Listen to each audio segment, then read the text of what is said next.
Hello everyone, welcome back to my channel. Thanks so much for being here today.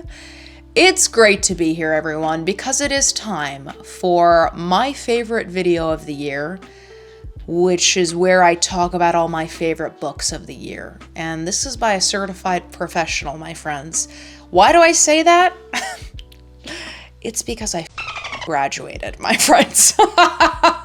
My God! It's done, it's over. As many of you know, I elected to take a final exam for my final project as a graduate student, and that meant that I was basically reading like 50 pieces of literature from 2 different centuries and then getting tested on it. And not like, hey, who's the main character of The Great Gatsby, but more like, hey, how did women's roles change through literature over the entire 19th century?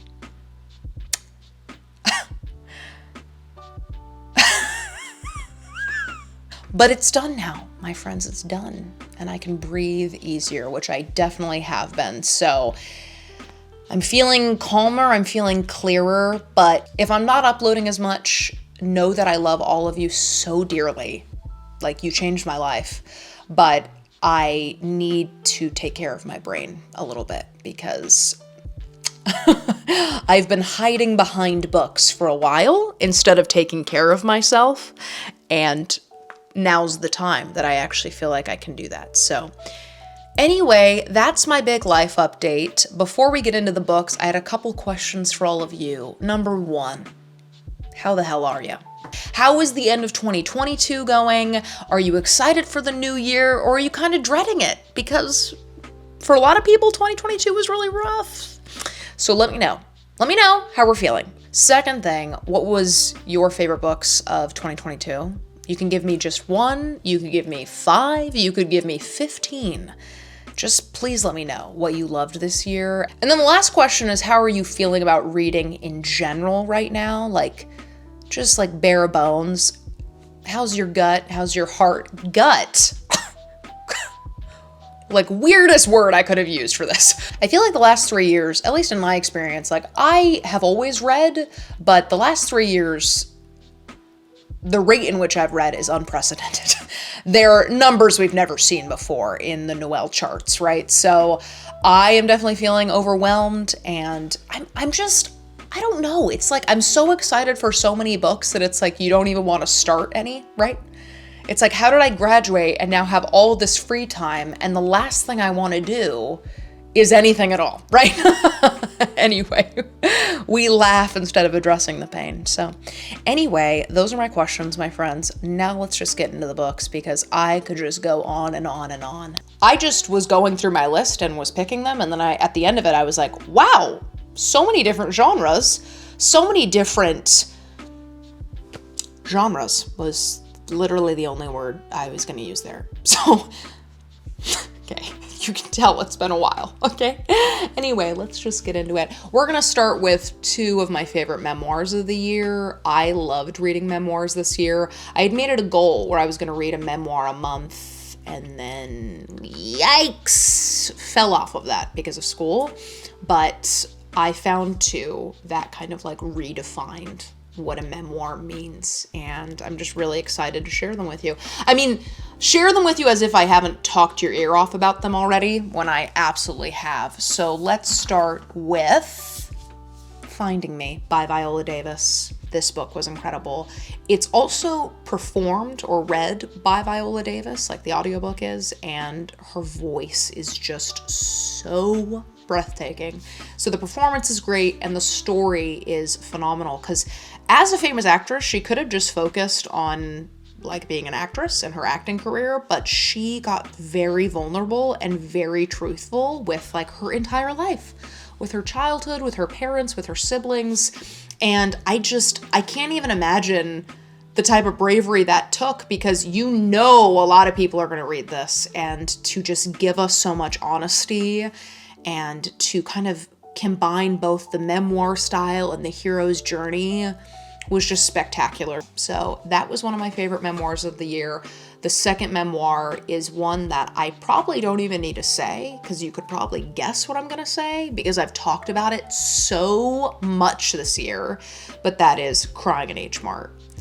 This book did it for me. I think it was like not only just a phenomenal memoir that combined grief and longing and memories and mother-daughter dynamics and fantastic descriptions of food and eating and learning how to cook and all of these things, fantastic, but it also just came at the right time, you know, like where I was at in life and what I was doing in life. Like I remember exactly where I was sitting when I was reading it, in various different locations, because it just, I don't know, there's a couple of those books, you know, that like just feel so important when you're reading them that you take in everything around you. And that's what this book did to me. I've talked about it so much this year, and I will literally never stop because I think it's just so fantastic. All right, those are my 2 memoirs of the year. And now where to go from here? I mean, categorically, let's go from memoir to short story collections. So I'd say 2021 was really the rise of the short story for me, and I didn't read enough of it in 2022, so that's definitely a goal of mine in 2023, is to like slow the fuck down and read more short stories, because every time I did it this year, which was few and far between, but when I did it, it was wonderful. And so my favorite collection of the year was Milk, Blood, Heat. This was a recommendation from one of my best friends, Jess Decker. I will leave her Instagram link down below. She is phenomenal, and her reading taste is maybe 10 times better than mine, 100 times better than mine. She's just so well read and so brilliant. So she recommended this to me, and it's hard to like really describe a short story collection because there's so many stories all wrapped into one, but it is brutal, it's beautiful, it's honest, it's disturbing, it's family, friendships, homes. It's just, those are just adjectives at this point describing things that really stood out to me in this collection, but I read it so fast. It was when I was sick over the summer, and it was like the perfect companion to a sick day of just like, okay, we got through one story, what's next? You know, it felt very serialized, episodic, and I just was so excited for the next story to start. All of them stood out in their own ways. It's just like when you're just in the throes of a short story collection, it's like all of them are so separate, but they make so much sense together. So anyway, this was my favorite short story collection of the year. All right, so this is happening, right? Because this isn't distracting at all.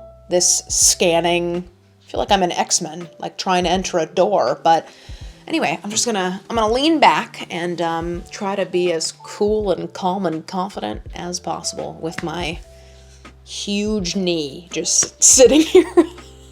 Anyway, now you can't stop looking at it, right? I regret calling attention to it. Okay, there we go. Anyway, let's talk about 2 books I read for school. Now, because these were assigned readings, I stupidly thought I wasn't gonna like any of the books for school. Boy, was I wrong, okay? I loved so many books on my reading list, and I'd actually love to do like a whole video talking about the final exam. So if you have any questions about the final exam, or just about grad school in general, I'd love to answer them, because there were many books I did not like. But here are 2 that were my absolute favorites. So the first one is Emily Bronte's Wuthering Heights. I annotated the shit out of this book, and it was so fun. I had tried reading this book maybe like 8 years ago, and I just wasn't in the right headspace for it. I didn't really give it a full chance, and I'm so glad it didn't work back then so that I could have it this year. So I was expecting like full-on super romantic romance. There's romance in it, but it is like the most chaotic, jealous, guilty, fearful, like just such, it's like awful love and awful romance, but like the kind of romance you're still rooting for because of how kind of damaged you are on the inside. I mean, I don't even know how to complete that sentence, because it is a damaging love. It's not like a pure, loving, warm, healthy thing. It's definitely an unhealthy relationship. But Catherine and Heathcliff are just like reading catnip to me.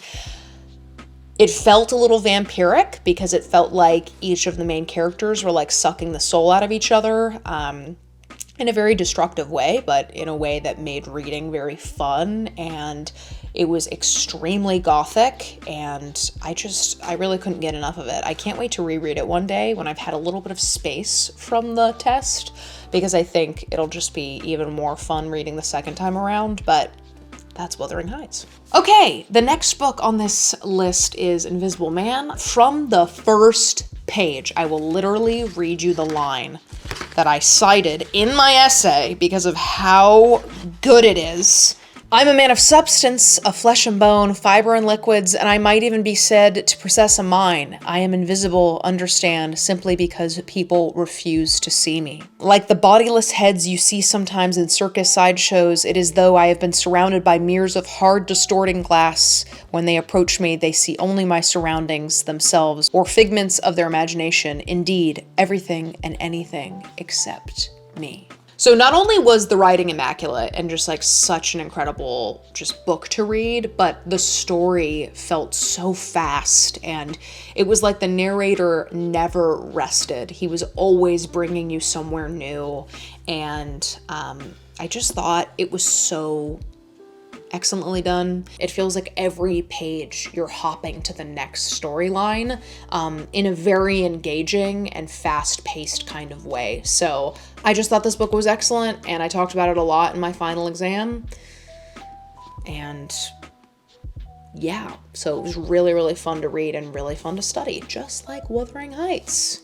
All right, next up, let's just jump into some general fiction. Again, we've got a couple of genres represented, but we're going to start with one of the books that I resisted for a long time because of its genre, and I'm so glad I read it because I knew it was going to be a favorite of the year by like the first 10 pages, but that is Project Hail Mary. I loved The Martian, but there was something about this book that felt otherworldly, overwhelming, and just far too large.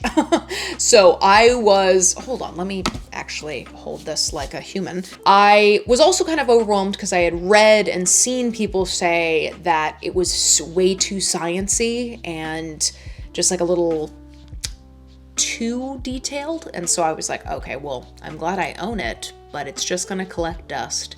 And then I don't know what happened. Just something snapped in me where I was like, no, let's like actually give this a try. And so many of you recommended reading it with the audiobook, and I think that saved me. I don't know if I would have been able to get through this book if I didn't have the audiobook, but it just brought the story to life really well. The way that they incorporated one of the characters through audio was really, really wonderful. Like just so clever and smart of the like producers of the book.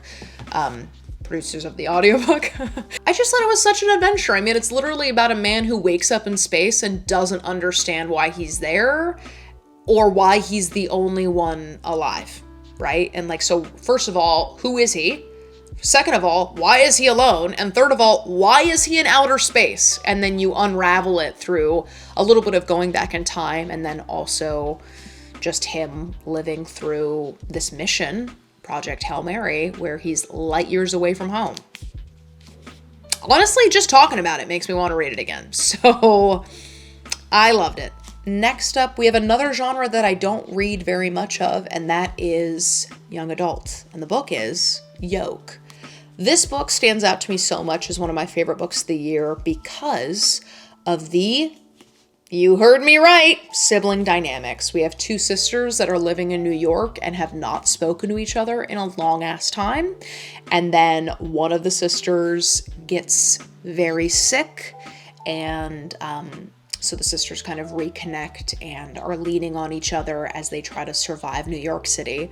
So a lot of things worked for me in this book. We have the sibling dynamics, but we also have the background of New York City. So there's chaos, and it's fast-paced, and it feels like the lights from the metro are literally flashing before your eyes. Like, it just felt so authentically New York and authentically sibling, if that makes sense.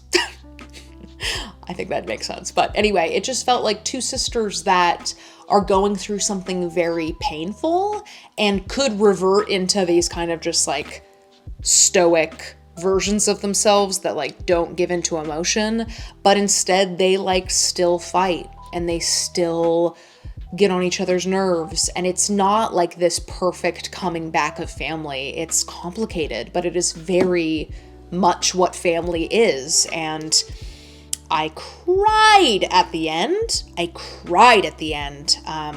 But I think it was wonderful. It's not just sisters, but there's also like sisters' discussion of their parents. And so you're seeing how each sister interacts with their family and how that impacts how the sisters see their family and see themselves through their family's eyes.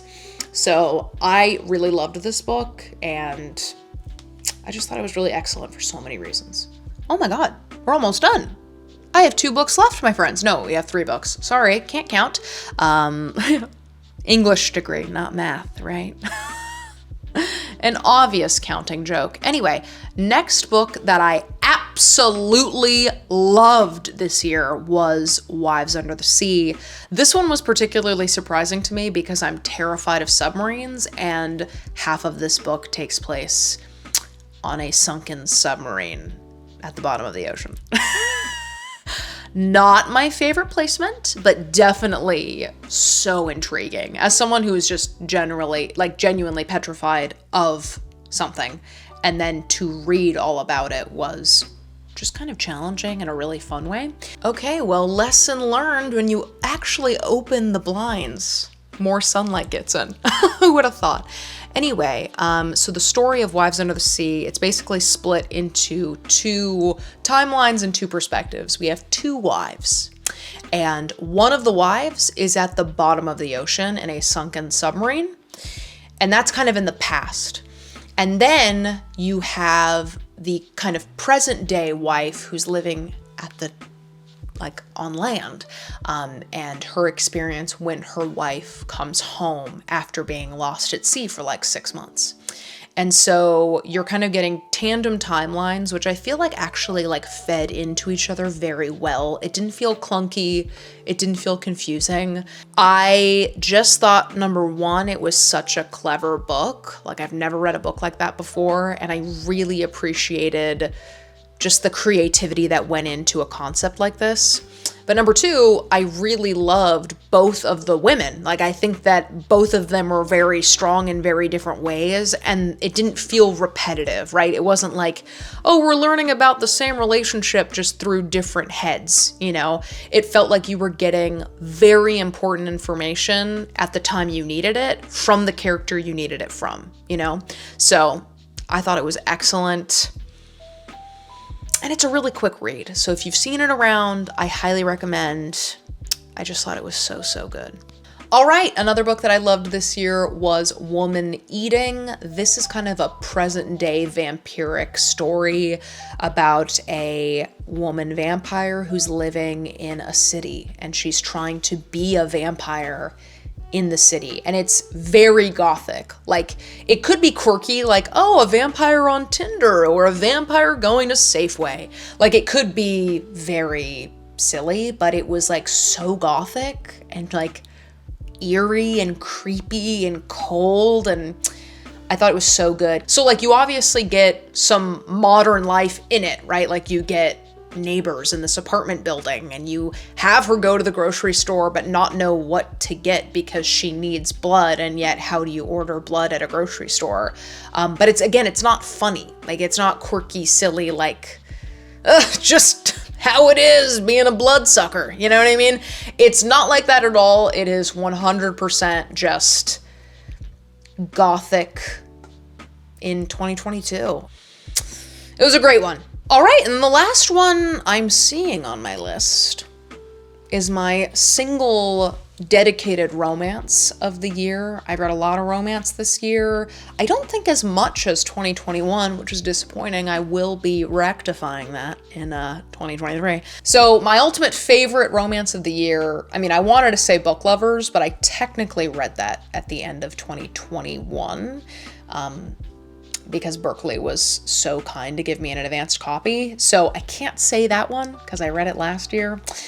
So my favorite romance of 2022 is Thank You for Listening.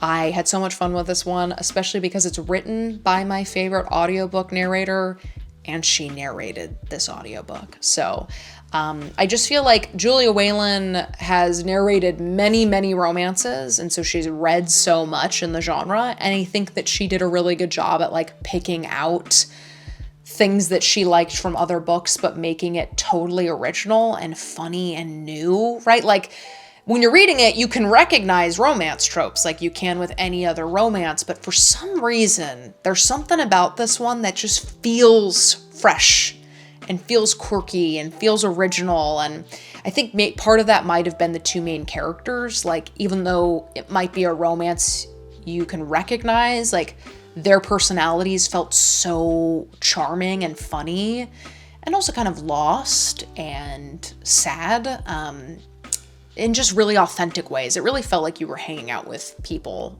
on a page. So that was my favorite romance of the year, and those were my favorite books of the year. So again, please let me know what your favorite books of the year were. I would love to see some lists. If you can give me 10, I'd love it. But if you can only give me like 5 or 1, I'll take whatever I can get. So anyway, thank you all so much for being patient with me over the last couple months. I love you all, and I'll see you in the next video. Bye!